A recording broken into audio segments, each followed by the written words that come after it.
A company that does not function in harmony with its environment is doomed for failure. It may go for short-term gains, but ultimately ethics will end up catching up. Being long-term investors as we are, we believe that we need to take this long-term view and naturally embrace ESG credentials.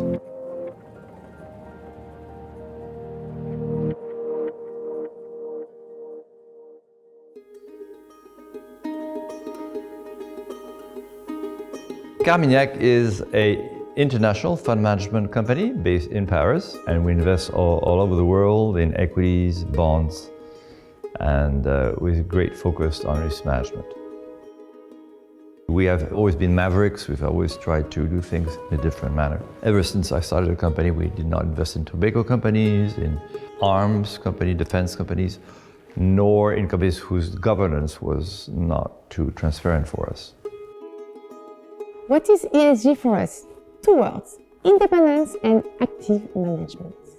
Independence means that we are questioning ourselves all the time, learning from our mistakes with humility.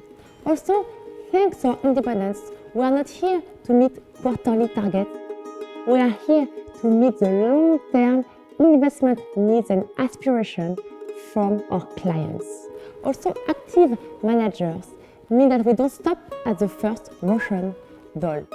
We have the duty and ability to leave no stones unturned so that we can analyze the other Russian dolls.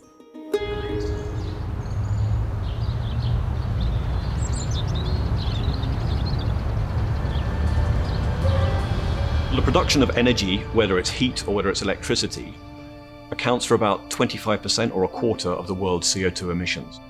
If we're going to achieve the targets of the Paris Agreement, we need to move away from fossil fuels and CO2 generating sources of energy and more increasing electricity as part of the mix and cleaner sources of generation. And to help us do that, wind and solar will lead the way. We estimate that by 2050, the total combined wind capacity onshore and offshore will be as high as 10 times greater as it is today. If we look at solar, for instance, in Spain is a country that has about 300 sunny days a year on average, so it has a huge potential to be an exporter of solar-generated electricity. Today we're invested in a solar farm developer which by 2023 will have 3.5 gigawatts of capacity, and to put that into context, that's enough electricity to supply 2 million households. There is no way you can have an energy transition without having the metals and mining industry at the heart.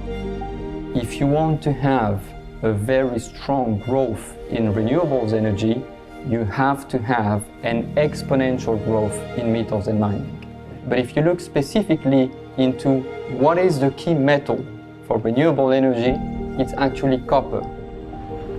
To produce 1 megawatt of power through natural gas, you need about a ton of copper. To produce that same 1 megawatt of energy, you're going to need 2 tons of copper for onshore winds, 3 for solar PV, and about 11 to 12 tons of copper for offshore wind. That gives you the huge increase in copper consumptions that the world is going to need if we are taking seriously the energy transition. Sometimes you can achieve energy efficiency indirectly.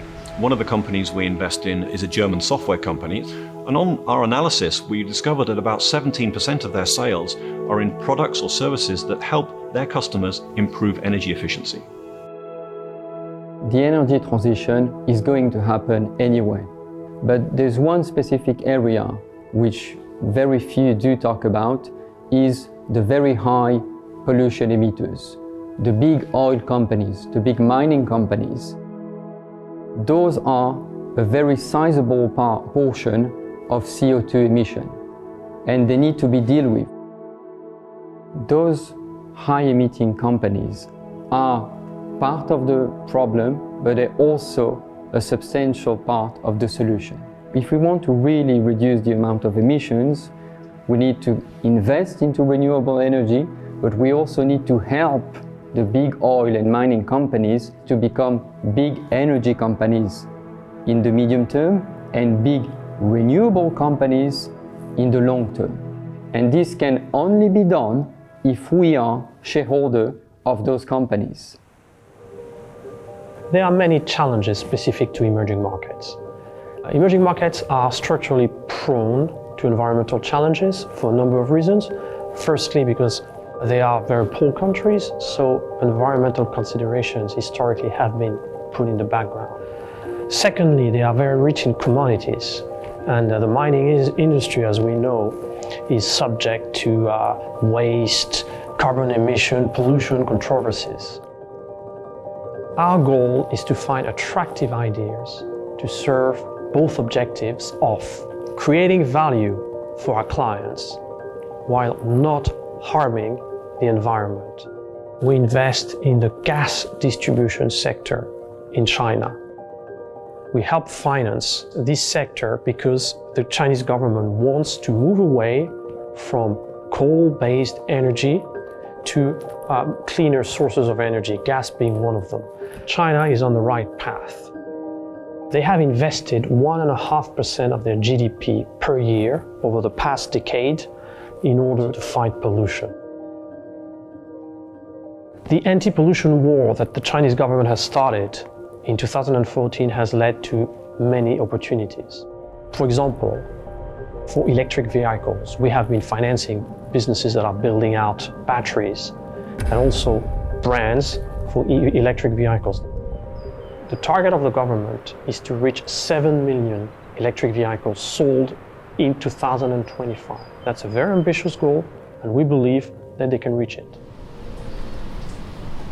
As recently as a couple of years ago, I'd be on marketing roadshows presenting to groups of people, explaining our fund and our investment process, and there'd always be one or two comedians in the room who'd make fun of incorporating sustainability. But now, today, when I do the same marketing roadshows, those same clients, they're not laughing anymore, they're taking notes, because increasingly their clients want to know how their money's being deployed.